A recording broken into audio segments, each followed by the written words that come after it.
Hello everybody, this is Albert with Green Tea House. I hope you're doing well today. Today we're going to talk about our new blend, our blend for September, the pumpkin pie spiced chai. Now before we begin, if you haven't done so already, come visit us at the tea store. Perhaps you want to try this autumnal blend. Also, subscribe and hit the notification bell so these episodes come fresh to you, and post a comment. So this is the liquor, or what it looks like. It looks like a chai. Let me sip it. Smell it. So why did we choose to do this blend for September? Well, even though it's Texas and you don't feel it, autumn is in the air. September, of course, is the beginning of fall, and certainly you feel it more up in the north, the cooler winds. But even here in Texas, September, it does cool down. Football is starting. You're wishing you could put on your sweater and your cap and all this. So autumn is in the air. So no doubt, chai is a drink that is commonly consumed in cold months. So to back it up, and I'll make sure I put some banners up here for our other chais, our turmeric chai, our Mumbai masala chai, our Robusta chai, our yerba mate chai. You can tell we have a lot of chais because chai is universally loved. So what is chai? So chai tea, remember, it's redundant, you're really saying tea twice because cha is Mandarin for tea. Chai tea, which should be called masala or spice tea, is a tea that's very common in South Asia, and the classic profile of it is a black tea that is normally CTC'd or pulverized, but you can find it in Orthodox.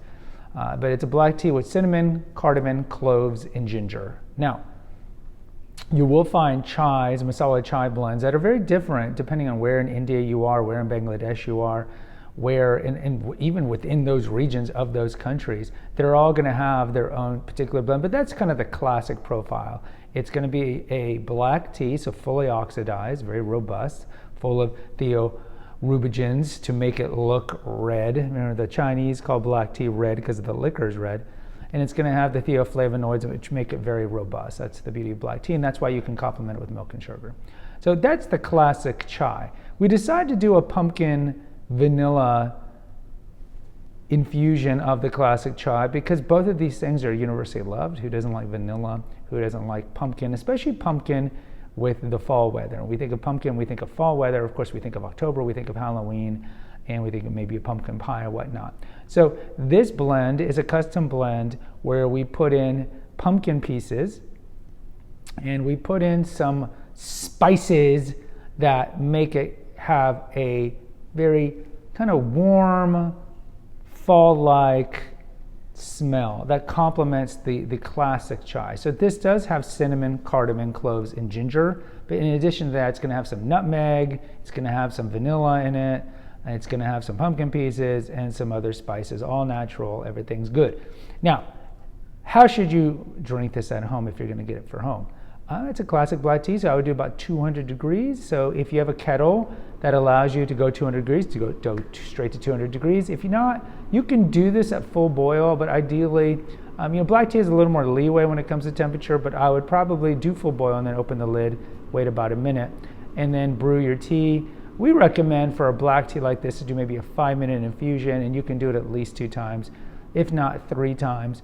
Before you throw out the leaves. Just make sure when you're doing a session, as it's called, the amount of times that you're infusing a session, just make sure you get your session done within 6 hours, because theoretically mold can grow on wet tea leaves, even if you put them in the refrigerator. So throw them out within a 6-hour window, I would say.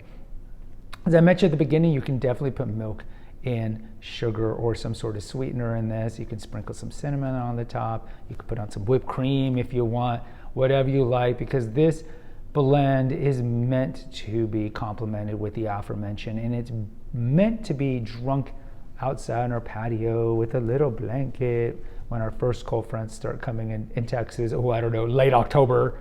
Like a week later, it's 90 degrees. But either way, this is an autumnal blend, and newsflash, a little teaser for October, our October blend, which I won't release here, is also an autumnal blend. So guys, come by, check out the pumpkin pie spice chai and drink it up. Until next time, take care and God bless.